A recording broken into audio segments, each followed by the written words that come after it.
30 വർഷത്തെ ജേണി എങ്ങനെയാണെന്ന് ഞങ്ങളോടൊന്ന് പറയാം. അതിൻ്റെ ജോയ് 30 വർഷം ഇപ്പോൾ ഇവിടെ പ്രതീക്ഷിക്കാതെ ഈ വിഘ്നങ്ങൾ തീരം ഗണപതിക്ക് കൊടുക്കുന്ന പോലെ തുടങ്ങിയതാണ്.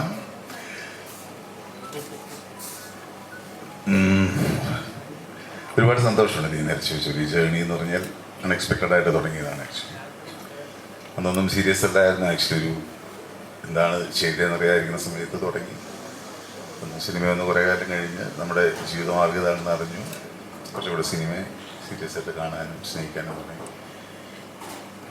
കുഴപ്പമില്ലാതെ ഈ വർഷം വരപ്പോൾ വളരെ സന്തോഷം. ഇങ്ങനൊരു 30 വർഷം കൂലൊന്നുമില്ലാതെ ചെയ്യാൻ പറ്റുന്നൊരു ഭാഗ്യമായിട്ട് കരുതുന്നു.